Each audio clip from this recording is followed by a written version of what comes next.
banyarwandakazi bantu mukunda Gilbert TV mu mabara yombi muko mujya mubigaragaza kuri uyu mugabo bita Gisubizo Meshake mu makuru mu bigereranyo bigiye bitandukanye. Ubu none ngiye kumwicarika hano ndetse n'amaguru yombi, amatwi n'amaguru mu kirere. Hari ibibazo nje kubabaza byabananira, bakanywa amazi nk'amabuni n'icumi, kuko ni ibibazo nazanye hano kugira ngo babinsubize. Ariko sinagenda nabanjije gusuhuza uyu mugabo w'inshuti yanjye uri mu gihugu cya Sudani, ujye ubinyereka bamwita Hasani muri Sudani, ndakwibuka. Nawe ujye ubinyereka uri mu gihugu cya Uganda.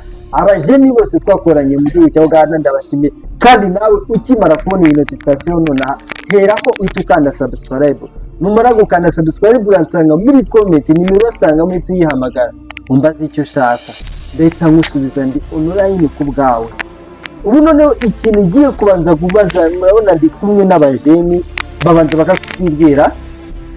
Mr. Njye ntago nabibwira kuko musanzwe muzi, so muranzi. Ariko hari abantu baba babonye notification ku bantu mbonye bashyashya, ni Gisubizo Meshake.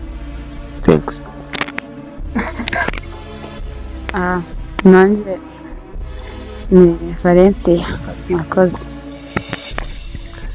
Ngo ako kantu nareke tuze kugashyira imbere muka Meshake. Ndibivuze. Dukomeze. Amazina yanjye yitwa Mugisha Frank Angelo aka Central C, because he's my favorite singer.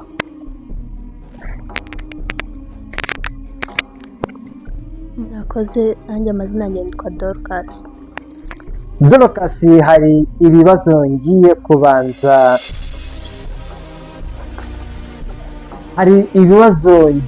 kuba nababaza mu gakeya cyane, ngenda mbumva gake. Tugiye kumanuka twongere tuzamuke banyarwanda. Ubundi ukuntu butangiye gukororwa igikono. Oya, hari akantu kari kuvuga. Ikibazo cya mbere ndabato nyibaze umugabo bita ngo ni Central C is my favorite singer, because he's my favorite singer. ntabonetse sha. Ikibazo cya mbere ngiye kukubaza ngo ese muri iyi minsi uko urimo urabibona ute ko mbona muri couple, ese izi nkundo z'iyi minsi muri kuzivugaho iki? Ese muri kuzibona ute? Iyo couple irajyanye cyangwa ntabwo ijyanye?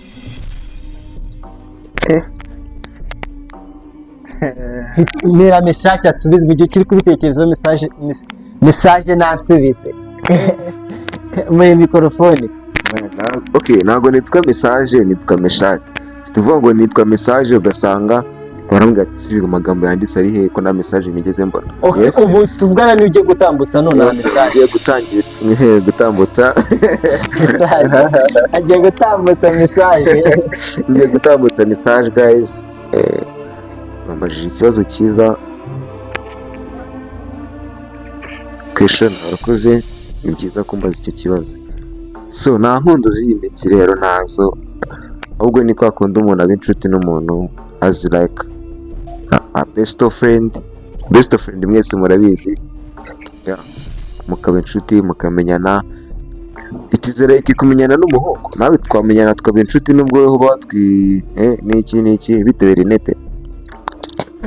Ikindi kibazo ngiye kuba nababaza mbere yuko nyibabaza ngo ni Siraje hajya Wanjye nitwa Central. Okay, Central. Nasubiza. Ukuntu ngiye mbibona undi mu iki gihe nta nkundo zigihari. None bishatse kuvuga yuko iyi ari couple fake? Waye ntago ari nawo couple fake, nase ubungubu erega ari no kuntu ugomba gushaka inshuti z'abakobwa, so wagira inshuti n'abahungu gusa. Hano ntabwo turi mu seminari. Ikindi kibazo ngiye kuba nahita mbabaza nonaha mugiye kunsubiza mutindaga cyangwa kukinsubiza mpita mbakubita inshyi nk'eshanu icyarimwe. Ese muri couple mugenda mubona muri iyi mihanda, mbese ni igiki iyi couple yaba irusha abandi kugira ngo ubu tuvugana nonaha abe ariyo couple mwahisemo kwicarana nayo kuri kamera za Gilbert TV? Ese niki barusha abandi? ikintu barusha abandi buriya abantu ntabwo tubona ibintu kimwe cyangwa se ngo tubifate kimwe. Njyewe icyo nawe mbona baba barusha abandi ntabwo ari icyo undi abona barusha abandi. Ni ukuvuga ngo njyewe uko mbibona babarusha ubwitonzi. mujye muri komenti munsubize iki kibazo, nta mesaje twumva ukabisubiza nawe. Okay. Kirahari ikintu barusha abandi urugero kandi kinini. So ugihura n'umuntu mukamenyana kurusha uko n'abandi bantu bamenyanye, iyo niyo ntambwe ya mbere ikintu bagomba kuba barusha abandi, kuba afitanye umubano nawe. Icya kabiri, disipurine. So urabareba, ese ikibazo misengera aho ngaho unyumve, disipurine uyirebera mu gahanga. Ese hari icyapa kiba cyanditseho disipurine? Ese iyo disipurine niyo kugira ngo tuyibwire abanyarwanda ubu nonaha? Okay, rero umuntu ayibona mu bice bitandukanye, yayibona mu bice bitatu. I mean, mu mivugire, mu mikorere n'imyitwarire. Yes, ndasubiramo, imivugire, imikorere, imyitwarire. So iyo umuntu aje akakubwira neza ukabibona nakwereka inabi, it is like discipline nubwo yaba ari kwikwereka physically ariko mental ntakirimo. So imyitwarire aje ureba. So thanks example, umukobwa araje cyangwa se umuhungu runaka kuko bose ni inshuti, araje gutera inda amabuye, araje gukubita inkoni. So it is a bad discipline. So imyitwarire aje akwereka, ikwereka ni iyihe nshuti nkeneye. So iyo usanze inshuti ukeneye n'imyitwarire ushaka akaba afite ayiruje, no problem mukamadoka. Nera ka mikrofone Dorcas.